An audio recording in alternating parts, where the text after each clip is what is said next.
O livro de Josué, no seu capítulo 23 e no seu verso 10, tem uma afirmação por demais interessante, que nos mostram como Deus age. Diz o texto de Josué 23:10: Um só homem dentre vós perseguirá 1000, pois o Senhor vosso Deus é quem peleja por vós, como a vós prometeu. Essa expressão, esse versículo, ele faz parte do discurso final de Josué. Tanto o capítulo 23 como o capítulo 24 são os discursos da despedida de Josué. Josué reuniu o povo na cidade, no local chamado Siló. Josué já era avançado de idade. Siló ficava no território de Efraim, da tribo de Efraim. Era um lugar que o Senhor, vosso Deus, escolheu. Depois, o local que Deus transferiu foi a cidade de Jerusalém. E nesse local, Josué reuniu todo o povo de Israel e fez as exortações do primeiro capítulo que aplicavam a Israel depois do cumprimento das promessas de Deus. O começo e o fim do livro transmitem o propósito do livro inteiro, que é o de exortar a uma obediência fiel, baseada na completa fidelidade de Deus às suas promessas. Daí, Josué poder dizer para o povo que Deus estava cumprindo as suas promessas quando introduziu este povo à terra de Canaã, a terra prometida. Ali o povo teve que pelejar para expulsar as nações que faziam parte daquele território. E agora, depois dessas vitórias, Deus estava dando para Israel o repouso. É o que encontramos no verso 1 deste capítulo 23. Passado muito tempo depois que o Senhor dera repouso a Israel de todos os seus inimigos em redor, então agora Josué estava como que completando a sua carreira. Israel, ele tinha uma representação do reinado de Deus perante o mundo. E Israel tinha o propósito de ser uma bênção a todas as nações, conforme o chamado de Abraão em Gênesis capítulo 12. Deus disse para Abraão que da sua descendência abençoaria todas as famílias da terra. A hostilidade das nações contra Israel era uma expressão da sua hostilidade contra Deus.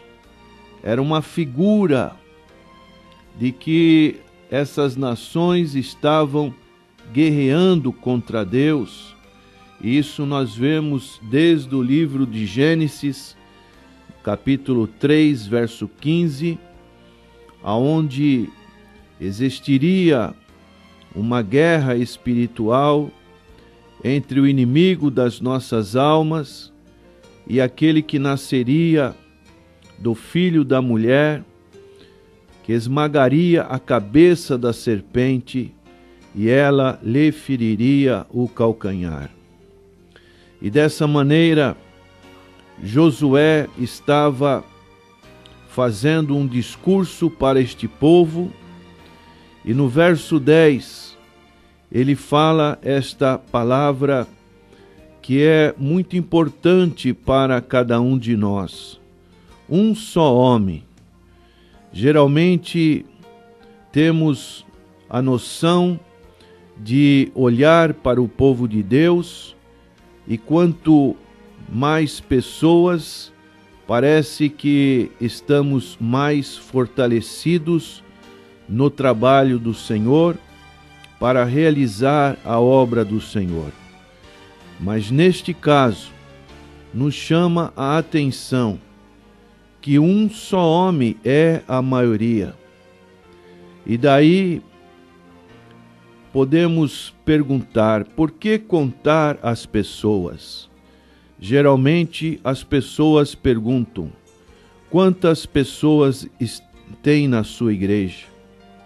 E assim, à medida de um número avultado de pessoas, parece que aquela igreja ela está com a maioria, logo ela está com uma grande quantidade, e o povo então acha que ali está a bênção do Senhor, ali está as promessas do Senhor. Mas neste caso, podemos afirmar que um homem com Deus, ele se torna a maioria, um número muito grande. Embora existam milhares do outro lado, milhares que não estão servindo a Deus, às vezes aqueles que nos ajudam podem ser muito para Deus, agir através deles, conforme aconteceu com Gideão, que não pôde fazer nada, até que fortaleceu seus exércitos, reduzindo o número de soldados. Como aconteceu com Gideão, de Deus pedir para ir diminuindo o número de pessoas que poderiam ajudá-lo nas batalhas. Assim, apenas 300 dos exércitos de Gideão foram para a batalha contra os midianitas. Então as hostes do Senhor são muitas. Quando Deus fundou a nação de Israel, ele chamou apenas Abrão sozinho, e ele o abençoou. E de o Senhor fez uma grande nação. Quando Deus quis derrotar o orgulhoso Faraó, querendo libertar o seu povo de Israel lá da terra do Egito, na terra de Gozém, o Senhor não utilizou de qualquer exército, mas o Senhor chamou apenas Moisés e Arão.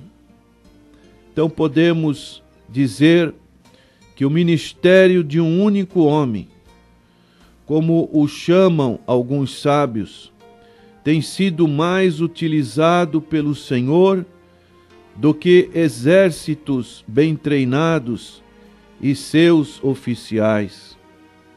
Nós encontramos isso na pessoa bendita de nosso Senhor e Salvador Jesus Cristo, e depois, na sequência, os seus 12 discípulos. Apenas um homem, o Senhor Jesus Cristo, mudou o curso da história, e depois aqueles 12 discípulos, juntamente com mais alguns irmãos, totalizando 120, puderam dar início a esta grande obra da igreja primitiva e assim abalarem o mundo com a doutrina maravilhosa do Evangelho de nosso Senhor e Salvador Jesus Cristo. Todos os israelitas juntos aniquilariam tantos inimigos quantos, por exemplo, no caso de Sansão sozinho. O outro exemplo que podemos encontrar na Bíblia é do rei Saul e seus exércitos. Mataram os seus milhares. Porém, o jovem pastor Davi, que depois se tornou também rei, destruiu seus 10 milhares. Daí nós vemos como Deus pode operar através da vida de um único homem. Deus pode oferecer grande vantagem aos inimigos. E apesar disso, Deus vence esses inimigos. Daí, o que podemos aplicar para as nossas vidas? Se temos a verdadeira fé, temos Deus ao nosso lado. Deus estará do nosso lado. E assim, significa que multidões de homens que estão no lado oposto, o que significa? Não significa nada, porque Deus, Ele tem o poder, Ele tem a graça de mudar qualquer panorama de qualquer luta espiritual que nós temos.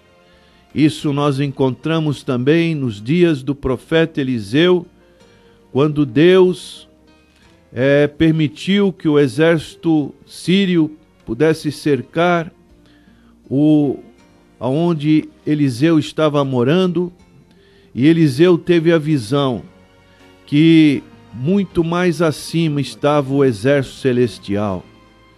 E dessa maneira, o exército do Senhor é muito maior.